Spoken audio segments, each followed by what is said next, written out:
I was on my way back home from a party and it was pretty late at night. I was driving my car and there was nobody in the streets. And I just thought that this was good, as I wouldn't get any traffic or anything like that.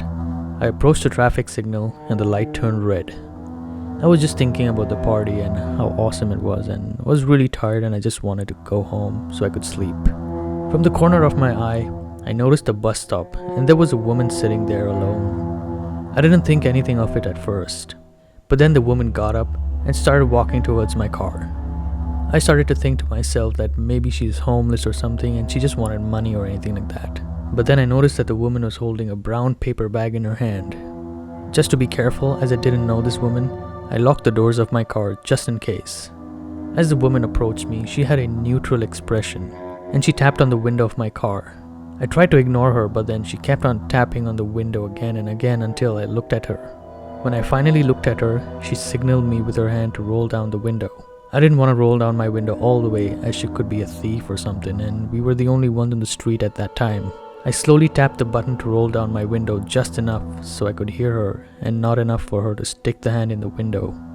She looked at me and said this in the most robotic tone I've ever heard. She said, "My boyfriend beat me up. I need a ride to my friend's home. Can you help me?" The way she said it was really strange. I just told her that I had to get home to my parents and they were waiting for me, and if she wanted, I could call the police to help her out. She looked at me again and said the exact same thing. "My boyfriend beat me up. I need a ride to my friend's home. Can you help me?" I was surprised, as she wasn't really responding to what I told her. She tapped on the window again and repeated her sentence. "My boyfriend beat me up. I need a ride to my friend's home. Can you help me?" I realized that she was saying this as if she had practiced this sentence over and over again. I slowly started moving my car, waiting for the light to turn green. At that point, I was desperate to get out of there.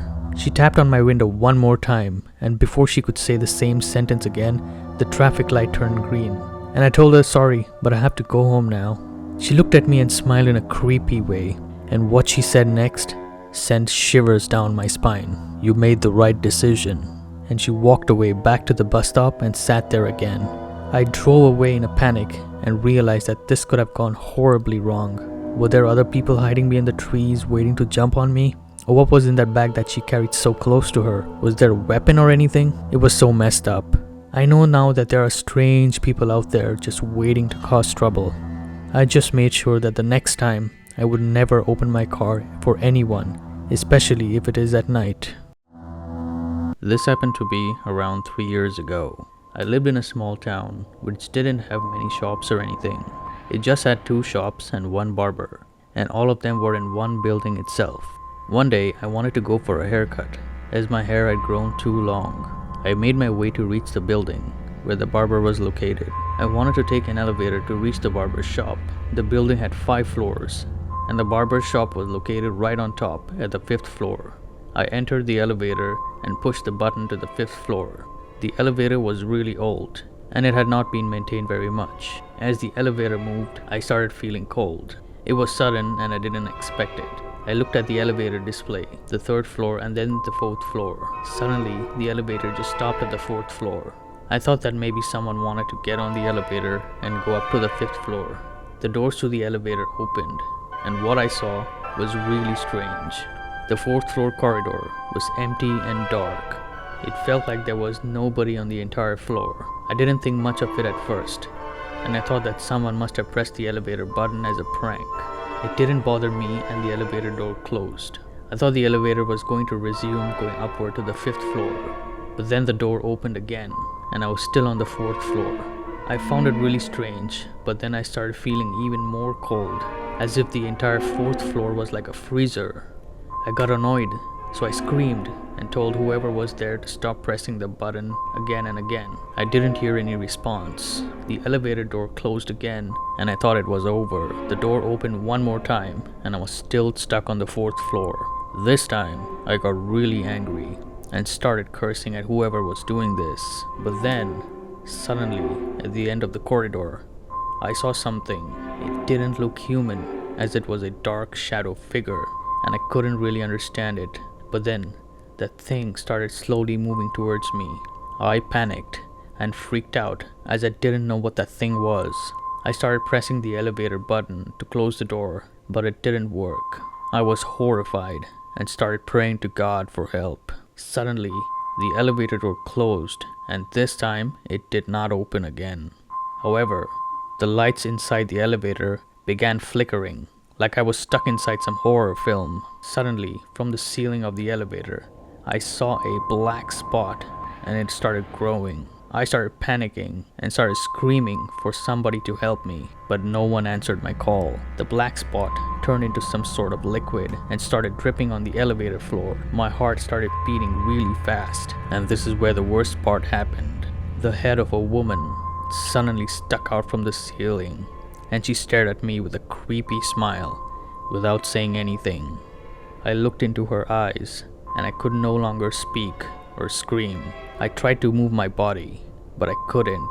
She just stared at me with that smile. I tried my best to move my body and scream, but it didn't work, and in just a few seconds, I passed out. I woke up with people from the barber shop surrounding me and asking me if I was okay. At first, I couldn't remember anything, and they told me that when the elevator door reached the 5th floor, I was lying unconscious on the floor. Suddenly, I remembered everything and told the people what I'd seen on the 4th floor and what had happened inside the elevator, and what the people said next just shocked me. Apparently, the elevator had been shut down since many months, and customers were always supposed to take the emergency fire stairs, and I was not the only one who saw something strange on the 4th floor and inside the elevator. The barber also told me one last thing, that the 4th floor was a place that had another flower business running there for many years, but then the owner woman took her own life and haunts the entire floor. To this day, I still wonder what would have happened to me if I went onto the 4th floor and if I went closer to the woman that I saw inside the elevator. Thankfully, I will never find out. This happened to me around 2 years ago. I was 15 at the time. I was hanging out with my friends at my place. We were doing the usual things teenagers did, like playing video games, eating pizza, and talking about girls. One of my friends, let's call him Jacob, suggested that we should all go and explore the abandoned house. There was at the end of our town. It sounded exciting, so I agreed, along with my other friend Mark. We grabbed our phones and headed out. Once we reached the abandoned house, we could see a lot of overgrown grass surrounding the house. The glass on the windows were broken, and it looked like nobody had entered the house for decades. We were all excited, so we entered the house and turned on the flashlights of our phone. The living room was completely covered in dust and spider webs. The furniture was really old too. Broken tables, chairs were just a few of the names. Even the kitchen was filthy. There were broken plates and glasses everywhere on the floor. We decided to head upstairs, thinking we might find something valuable, like jewelry or something. Once we reached upstairs, there was a corridor with multiple doors leading to different rooms. Jacob suggested that we should check out one room at a time. The first door led to the bathroom, and there was nothing interesting there. We decided to go to the second door in the corridor, but when we opened the door, a foul stench covered the air. It smelled like rotting meat, as if something like a rat had died in there. It was so disgusting that I almost threw up. Suddenly, Jacob screamed and threw up his phone. Mark and I were confused and asked him what had happened. Jacob pointed towards a chair in the room. We freaked out and saw someone sitting on the chair and facing the window. We were just about to leave, but Jacob stopped us and told us that the person sitting on the chair wasn't moving at all. When we approached the man sitting on the chair, we all freaked out. It was the corpse of someone that appeared to be dead for a long time. The body was rotting, and we understood where the smell was coming from. All of us freaked out, as we didn't know what to do. But then, Mark suddenly noticed something written on the window. A small writing on the window, written in blood. It read, "Are you still looking for something valuable?"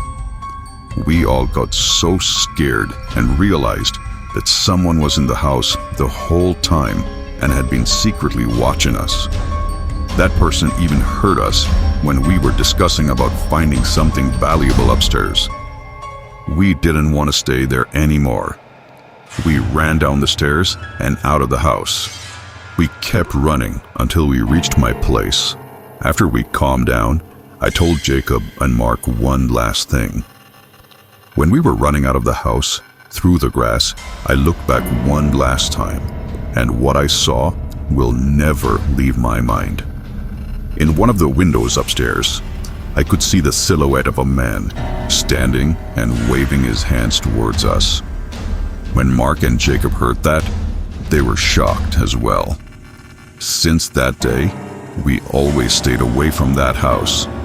But I still wonder, who did that body belong to? And what would have happened if we stayed in that room for any longer? I'm happy that I will never find out.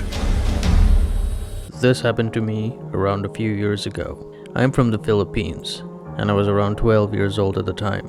My family and I were visiting my grandmother, who lived in a rural village.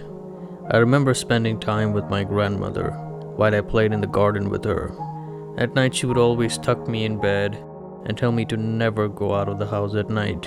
I found that a bit odd at first, but as I was just 12 years old, I didn't really care much about it. While I was sleeping, I suddenly woke up because I heard someone singing. I thought it was someone from my family, but when I looked at the time, it was around 3 a.m., and I realized that the sound was coming from outside the house. I found it a bit weird, but as I was too tired, I just went back to sleep. The next day, while my grandmother was preparing dinner, I began asking her about who was singing last night. She got nervous at first, and just told me that it was someone probably singing in the shower or something. I felt that hard to believe, so I kept annoying her and asking her why I could not go outside at night. She finally gave in and told me. She said, "There used to be a beautiful woman who lived in the village many years ago, but she was killed and her kids were kidnapped, so every night she wanders the streets searching for her children." I laughed and found that story funny at first. But when I looked at my grandmother's face, I realized that she was not joking. Later that night, when everyone was asleep, I heard that sound again, and I got really curious. I quietly tiptoed my way to the living room window so I could see who exactly was singing. But when I peeped through the window, I could not see much, so I just decided that I had to go to the front door to get a better look. What I didn't realize at that time, that what I was about to do was gonna be a huge mistake. I went in the front yard, and in the distance on the street, I saw a woman wearing a white dress, and her hair was so long that it covered her face. At first, I thought that someone had dressed like that on purpose, to scare the kids and make sure that they went to bed early and did not go out of their homes at night. Suddenly, the woman just stopped singing and stopped moving. She just stared in my direction. I got goosebumps and didn't know what to do. And here is where the worst part happened. She suddenly appeared right in front of my grandmother's house gate, and this time I could see her face. She had red eyes and sharp teeth like a wild animal, and her dress was torn and bloody. She started calling my name and stretched her arm out to grab me. I was so scared that I passed out. I woke up in the morning with my family surrounding me. I asked them what had happened, and my grandmother told me that she woke up in the middle of the night to get a glass of water, and she heard a woman calling my name from the outside. She immediately knew that it was the spirit of the woman who was attempting to take me away. She ran out of the house and saw me passed out in the yard, and quickly carried me back into the house. When I heard that, I got chills, and I got really sick. My grandmother then told my parents that we had to leave immediately, as the spirit of the woman knew that I lived in my grandmother's house and that it would try to take me away again at night. My family and I quickly packed our bags and went home. It has been many years now, and today I'm 17 years old. But I still wonder what would have happened to me that night if my grandmother didn't come and save me from that spirit. Would I still be alive? Or would I be walking the streets along with that spirit? I guess I will never find out.